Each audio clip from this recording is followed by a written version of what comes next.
Previously on Morrowind. I continued my training, working with both the Blades and Fighters Guild. My sword arm has never felt stronger. After a few days of rest and recovery, I made my way towards the next contract. I was ordered to clear out the Serrano ancestral tomb. Apparently, it had become infested with Daedra. Just my luck.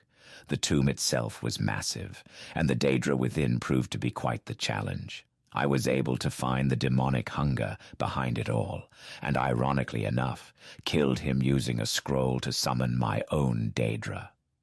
As it seems to always go, the hunger was just a figurehead. The real threat, a Dremora lord, was actually behind the incursion.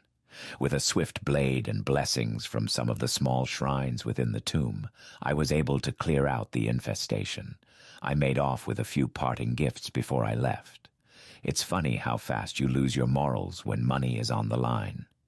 I returned to Adis, who paid me well, but stated any more contract work would need to be done elsewhere. Maybe Caius has something for me.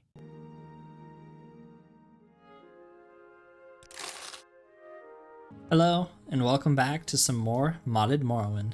We are currently levitating, so that intelligence boost we got in the last episode is already affected and changed our abilities. Maybe the stairs are just glitching out. We've made some insane progress the last 2 episodes. Gear-wise, I think we leveled up 3 times? Maybe only twice. Yeah, we're up to 55 strength right now. 40 endurance. We got that ring that boosts our long blade up, so now we're at 55 long blade as well. I think we're finally hitting our stride, which is very, very satisfying in these games. We definitely are still struggling in a lot of areas. Move along, Outlander. Like magic, but we are at 13 magicka at this point. According to one of the comments on my videos by Niji, 13 magicka is enough to cast some really basic healing spells if we can create one. So I'm gonna try to do that here before we go off questing. Someone here should have a healing spell, because at the moment our mana pool,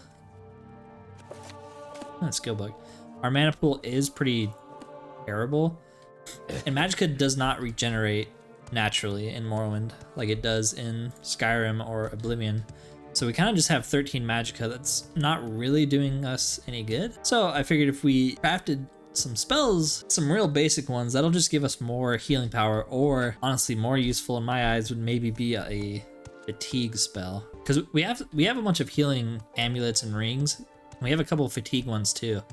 But it'd be good just to have another source of fatigue restoring. So I'm hoping we can make something that's not too bad. Yeah, the biggest issue is going to be spell chance might be low. Okay, so we can make a 10 to 28 restore fatigue spell. It costs 1 magicka, so we can cast it 13 times. It's not gonna succeed most of the time. Basically, this is a last-ditch effort sort of thing, but I would like to at some point level up our restoration, and this is gonna be the only way we can do it until our stats go up. So I'll just name this one Fatigue, and then we're gonna make a health one as well. 1 to 6 healing for 1 second. Sure, why not? Like I said, I'm kind of just doing it because I want to have another option, and maybe we can get a couple restoration levels like when I'm walking around. I don't know. It's a pretty bad fail chance though, 12% chance of succeeding. I was gonna say let's go train our restoration, but it's a willpower ability, so we cannot. And it also doesn't help when we don't have any fatigue. It makes the spell casting even harder. You get any XP for it failing? No, you don't. No mercy. Yeah, I mean, don't think we're gonna be casting this. If we're casting this, we're probably already dead. Well, that was pointless. Figured we would continue on with the main mission today. Been doing a lot of Fighters Guild, and basically, when it comes down to it, we don't have a lot of options of what we can do. I can go dungeon delving now, I feel like pretty comfortably, but we can't join any other factions. We don't have the stats for it. And then, like I said before, like there are some side quests in Morrowind that are sort of one-off, but there's not really a lot.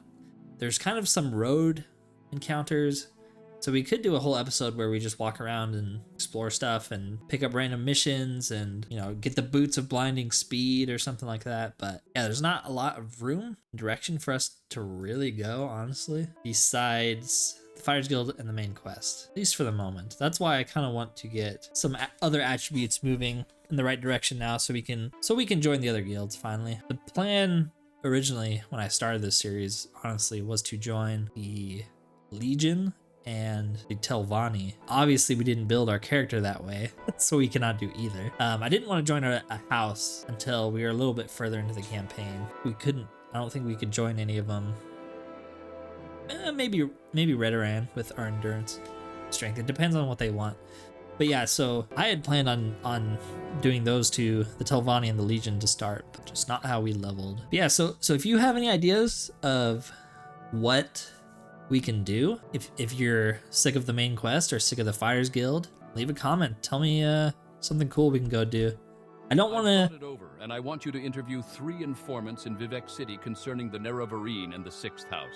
We already did that, Caius. I know the skoom's getting to is addling your brain, but we already did that. I don't want to do anything that's like super metagamey, like the Mentor's Ring, right? Everyone knows where it is. It's super good. We could probably use it. I don't just want to, go get the Mentor's Ring and then all of a sudden go get like this piece of Daedric weaponry that we know is always there. I don't want to do that kind of stuff, but if you have any suggestions for like a fun mission that I'm forgetting about, or, oh, you should go do this or go do something else. We still have all of Tamriel Rebuilt. We haven't barely scraped the surface of, which we could go back to as well. I don't know. Don't know if people are kind of sick of the Fighters Guild main story back and forth, or if they'd rather me focus down on one of those. I don't want to rush the main mission, but like the Fighters Guild, like just do the Fighters Guild, right? Get it done. We could do that. But right now I'm kind of just switching back and forth because I'm like, it's entertaining for me. Give me some orders. We need an Ashlander informant. I've heard of a fellow in Aldrune named Hassour Zainsubani, Ashlander who left the Waste to become a wealthy trader. They say the Ashlanders like to give and receive presents. Take these 100 drakes, find out what Zainsubani likes, and get him a gift. Then give him the gift, and see if he will tell you about the Ashlanders in the Nerevarine cult. Then report back to me. Okay, where is he in Aldrune? I'm not sure where to find him, but I'd try the Aldscar Inn in Aldrune first. That's a more respectable place than the Rat in the Pot or the Council Club. Got it, Chief.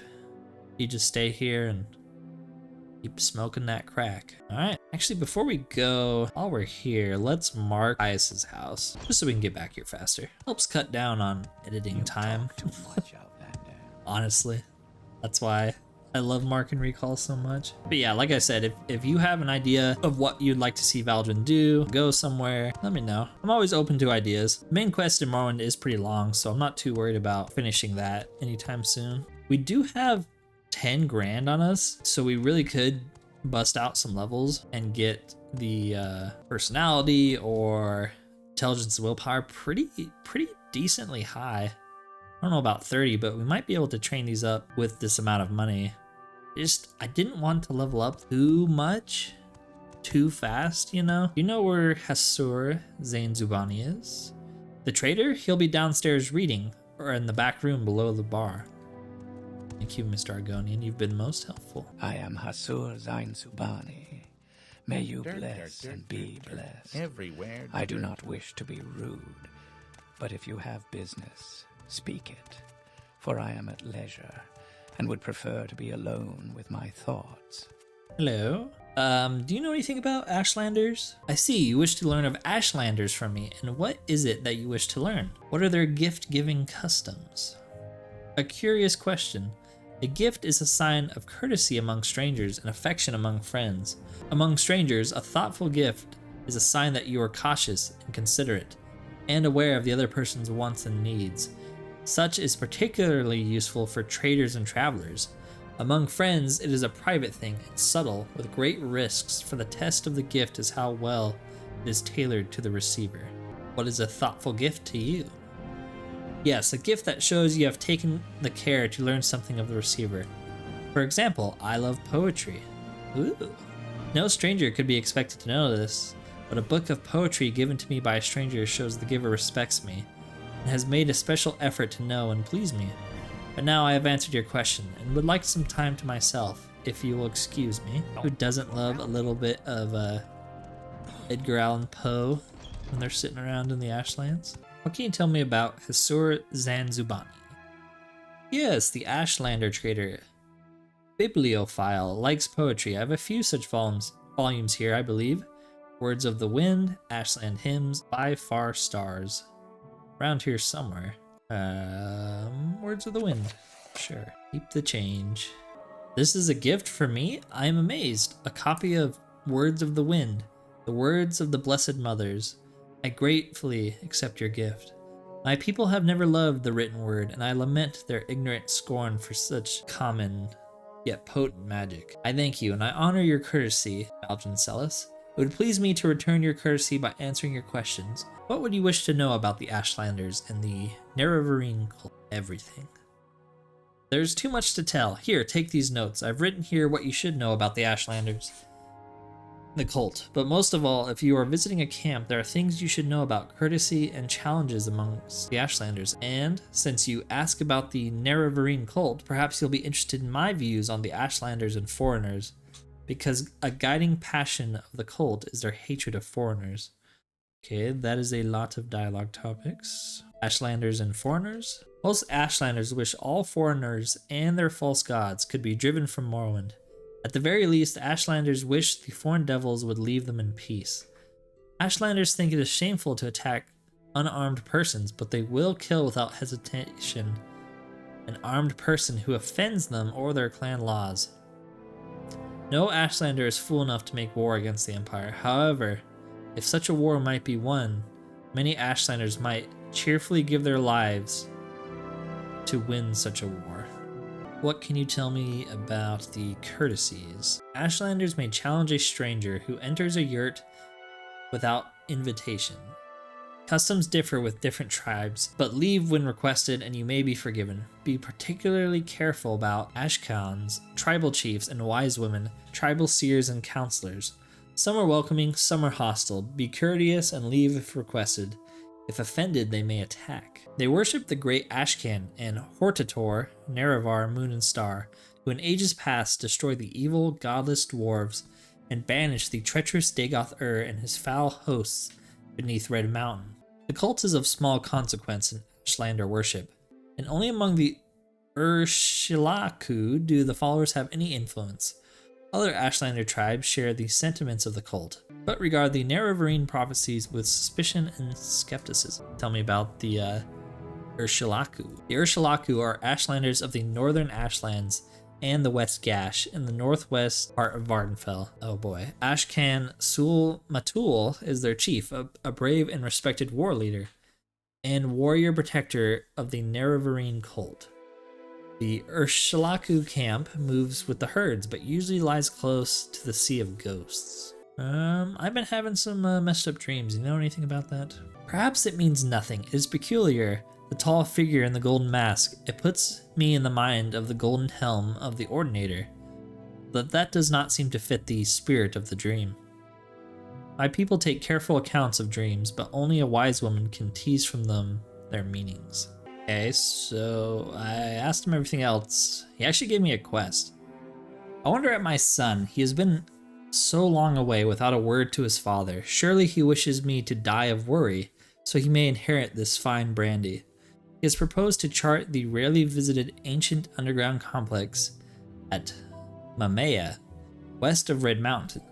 If you should chance to see him in your travels, chide him and tell him an old man longs for news of his son and heir. Cool. A lot of information, but love it.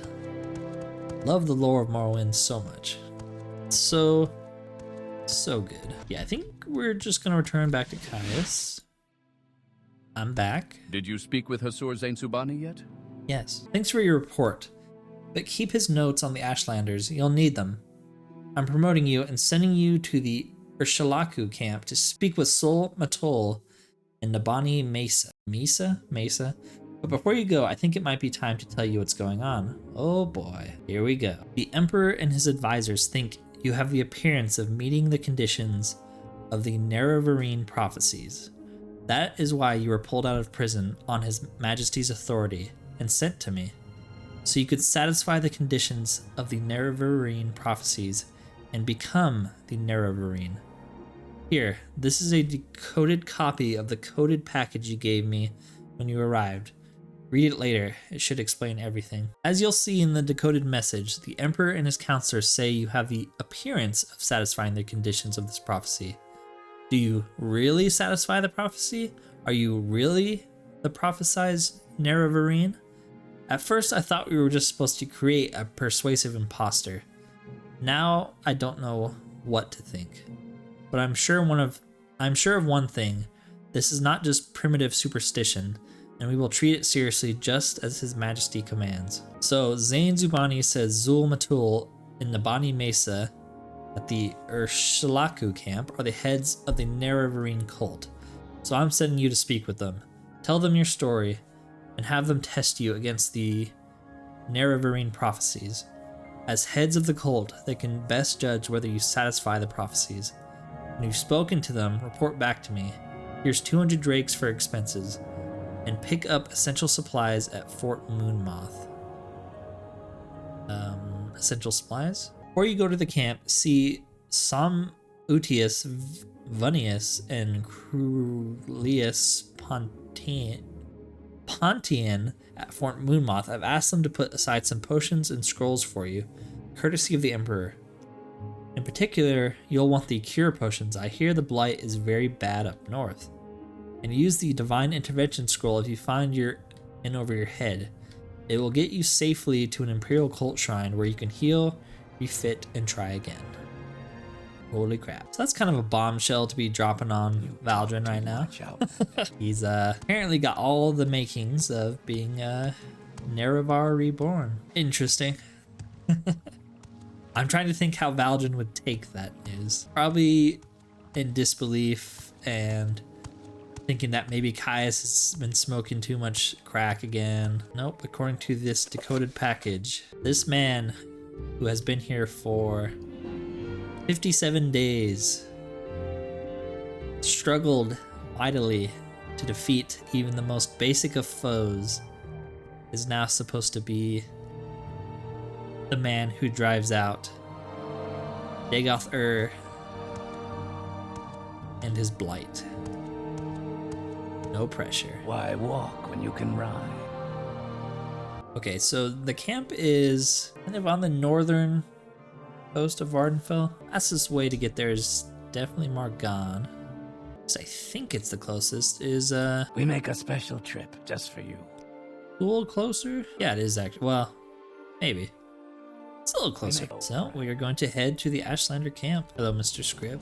Yeah, that's what I was talking about earlier, where the entire like Morrowind story is like, hey, you know, you're kind of not actually the chosen one. You might be, but it's not like the Dragonborn, where it's kind of like, okay, you can freaking learn and absorb dragon souls. You're obviously the Dragonborn. This is more like, well, you could be. Oh crap, those guys are hostile. Forgot my hotkeys. Die. It's so funny summoning all those guys. The fights are evenly matched now, right? At least in theory they should be. There is no escape. Die. Luckily these guys are wearing like, I don't even know, netch leather and using chitin swords, so they're not very strong. Strong enough, apparently, though, for our ghosts not to be doing anything to him.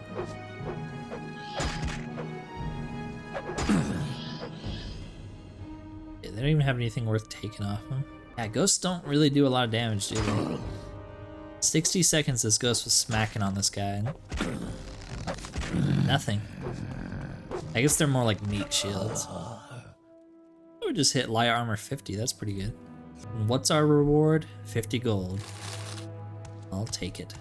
Oh wait, we were supposed to visit the Fort Moonmoth to get some free stuff. Well, give me a moment here. I want my free scrolls. Potions, they're actually like pretty dang useful. Because at some point we are gonna catch a disease and I'd like to be prepared for it. Valdryn would like to be prepared for it as well. But yeah, this is kind of like a big, I don't know, turning point or how to describe it. It's a big sort of revelation that happens in the story, and then things really start to pick up with the urgency of it and the missions you do. So because everyone watching this, hopefully, including myself, know how the story plays out. Another guild I was trying to join was the Tribunal Temple, because at least in my mind, it's harder to justify after the main quest, especially because they try to kill you. It's weird. They try to eliminate you because, like, when you join the Tribunal Temple, you eventually become head of the whole thing, which kind of conflicts with the main story a little bit. I wanted to do that before we get too far into the main quest, but we're farther than I thought we were. So I need to think about that. Maybe that's what we do, is spend the money to rank up enough in our skills to join the Tribunal Temple. So I've kind of had this idea in my mind for Valdryn, like the way his story is going to progress, and I think I've talked about it before, but basically spending time here, you know, meeting the locals. One of the commenters, Milos, basically was saying the same thing, where Valdryn's sort of integrating himself into the society, both for the Blades and just naturally. So he's getting to meet the locals, you know, he's actually making a couple friends here and there, but he's getting in touch with his roots and who his people are, which is why I made a Dunmer in the first place. And part of that is the religious side. So last time we actually prayed at a couple patron saints of the Tribunal Temple. In my mind, it was just me trying to see, what kind of buffs we get. But in my mind, from the roleplay perspective, it's Valdryn praying to a new god, and that's kind of a big deal. Like from a roleplay perspective, I mean, this is a guy who grew up worshiping the 9 divines. Lady Mara was raised by priests of Mara, and now he's in this tomb trying to find a way to defeat these Dremora, and he offers his prayers to the temple, you know, and it's kind of crazy from where he started. And so I kind of like the idea of him joining the temple. Like Milos said, he's also starting to see that they're powerful individuals. Some of the items we were using are Velothi, you know, enchanted gear, like our shield, you know, Veloth's tower shield, or our ancestral rings. Like we're starting to see that power of the Tribunal. Some people think they're pretender gods, but if they are, they're still very, very powerful, and they're real. They exist. You can see them, you can go and see them, and you can see the work they do, where the 9 divines are very, very abstract. They never show themselves. Not really. On the on Mundus, they're very, you know, hands off. You can be blessed at a temple or whatever to cure a disease, but that's pretty much the extent of their interactions with anybody. Where the Tribunal, they're here. They're in Morrowind, you know? And I kind of like this idea of Valdryn seeing that, and he's connecting with his people, understanding them, and he's learning all this information, being a spy for the Blades, of, hey, you know, these people, I relate to them, you know, I understand them. It feels like Valdryn, in my mind, is kind of turning a new leaf. I really, really like the idea of him maybe starting to worship the Tribunal. Not forsaking the 9 divines, but Tribunal are here, you know, and they're doing something. What are you guys doing? Kind of, sort of, maybe a little bit pessimistic, and spending 2 years in jail, basically being ignored by the gods. I don't know, I've been thinking about that a lot since last episode, and since Milos brought it up. That's why I want to try to join the Tribunal Temple. You know, it's like joining, I don't know, like the Catholic Church, where it's like you're interested, and so you go to mass or whatever and you become Catholic. I don't know. So maybe that's what I'll do next episode. Maybe I will try to get our stats up and we'll go join the Tribunal Temple. Essential supplies. You're Valdryn Selis? Caius said you'd come by. I've chosen from my best scroll stocks. I don't know your preferences or situation, but blessings and barriers always come in handy. Purity of body sets you up amazingly in a fight. And of course, divine intervention gets you to a safe Imperial cult shrine when all else fails. Here, they're paid for. Now, I don't know your budget, but you might also want to browse my selection for scrolls to suit your own personal style. Do you have any supplies? Yes, Caius said a friend was heading into the backcountry and would need some potions. I've given you cures and fortifies. There's no charge. But if you'll take my advice, and you can afford it, stock up on the cures. There are no Imperial cult altars north of Aldrune. The one at Nessus is far to the west, and we've heard many recent reports of diseased creatures and blighted creatures in the northern wilds. Spooky. Alright, well, let's head back to Cool. Alright, we're back in cool. There's our scrib buddy. Yeah, we're gonna head straight to the camp.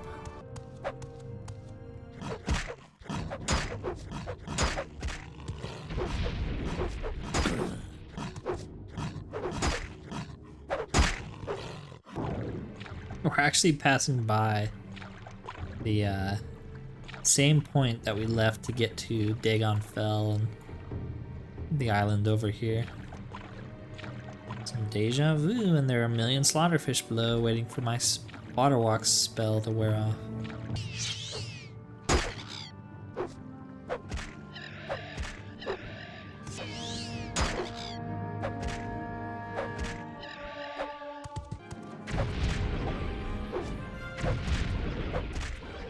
Hello. Go away. You come to talk? Then talk, Outlander. You want to speak to Sul-Matuul? You want to speak to Nabani Mesa? Have they sent for you? No. If they have not sent for you, then you will not speak to them. You're an Outlander, and Sul-Matuul is our chief, and Nabani Mesa is our wise woman. They will not speak to you. Surely, with my persuasive skills, they will. We end all talk now. You are in the wrong place, Outlander. Leave now. I have a thoughtful gift for you. Do you want to offer me a gift? Good, I am not proud. I like gold. Me too. This is the custom you Outlanders call a bribe, yes? Yes. Yes, it is. Here you go. 100 gold. Just for you. Tell me about your tribe. We are the Ashlanders of the Northern Ashlands and the West Gash. I am the wise woman of the Urshilaku, and Ashkan Sul-Matuul is our chief, a brave and respected war leader, and warrior protector of the Nerevarine cult. I am having horrible nightmares. These dreams are the tricks of Dagoth. He speaks to you, but you must resist. He bends his power to compel you, but you must resist. You are in danger, but your heart is wise. Heed your heart. Do not hear the voice of the Sharmat, for it will drive you mad. Dagoth is the devil and the enemy. Dagoth and his beasts and servants are the source of many evils that beset the Dunmer and Morrowind. Dagoth dwells in fiery caverns beneath Red Mountain, served by his kin called Ash Vampires, and by legions of deformed monsters. Can you tell me about Nerevar? In ancient days, the deep elves and a great host of outlanders from the west came stealing the land of the Dunmer. In that time, Nerevar was the great Khan and war leader of the House people, but he honored the ancestor spirits and tribal law, and became one of us.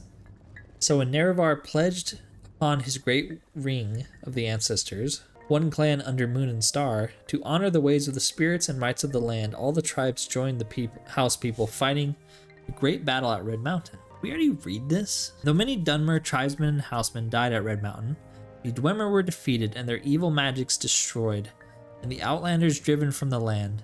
But after this great victory, the power-hungry Khans of the great houses slew Nerevar in secret, set themselves up as gods, and forgot his promises to the tribes. But Nerevar will come again and cast down the false gods, and by the power of his ring, will make good his promises, honor the spirits, and drive the outsiders from the land. Maybe we're supposed to talk to the chief first. What, Enwa? Hello, Sul-Matuul. I like that your name rhymes. It makes it easy to say. Leave at once, or I will kill you myself. How did you get in here? Leave at once or I'll kill you myself, huh? Hello. Save your breath. You do not have many more left to spend. You Inwa.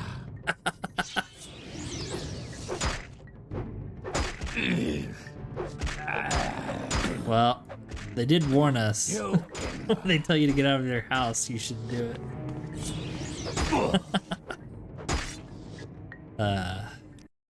And so the story of Valdryn Selis came to an end. How did you get it? Wish Caius had given us some more gold, though. We're not very persuasive. Oh my gosh, so much money.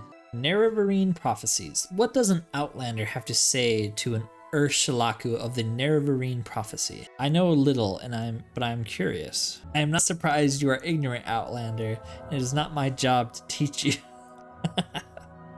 Okay, I want to fulfill the prophecies and wish to speak to the chief and the wise woman. I do not believe what I am hearing. You think you are the Nerevarine and you wish to speak to Sul-Matuul and Nabani Mesa. You do not look like the Nerevarine, but you do not speak like a fool or a madman. This is a puzzle. I will tell you, go speak with Zabamund in his yurt. He's a Gula Khan, Sul-Matuul's champion, and he will decide what is right. If he gives you permission, then you may enter the yurt and speak with Sul-Matuul. There we go, now we're getting somewhere.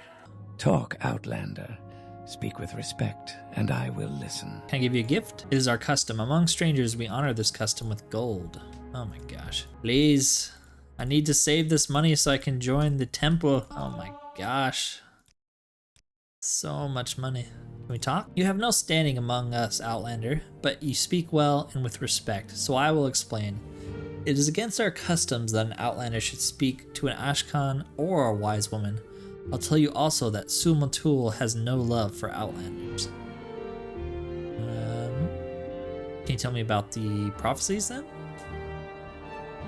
Prophecies are not for Outlanders. Why should those two speak to you about these things? Who are you that we should trust you? He did just say he likes gold, so could give him some gold. Offered to pay a tribute of 200 gold to speak with Sul-Matuul. I feel like that's just gonna piss him off though. Yes, a gift of 200 gold coins. That is an earnest proof of your respect. Yes, I believe you should speak to our Ashkan. Perhaps he will be angry with me, but I think I can bear that. Go to his yurt and speak with him. Ask him your questions and tell him I have sent you. Should take off our helmet so we're more respectful. So, my champion Zabamund has sent you to talk with me about the Nerevarine prophecies. Then go ahead, Outlander. Talk. I'm very curious. Yeah, tell me about him. You think you fulfill the Nerevarine prophecies. You wish to be tested to see if you are Nerevarine. No Outlander may join our cult. If you are a clan friend, an adopted member of the Ashlander tribes, then perhaps. I have an initiation rite in mind. If you pass this rite, I will adopt you as a clan friend of the Ashlanders. And then I will submit you to Nabani Mesa, our wise woman, who is skilled in oracles and mysteries, and who will test you against the prophecies. Okay, what's the initiation rite? To be adopted into the tribe, you must undergo a harrowing. In a harrowing, you will be judged by the spirits and ancestors to see if you are worthy.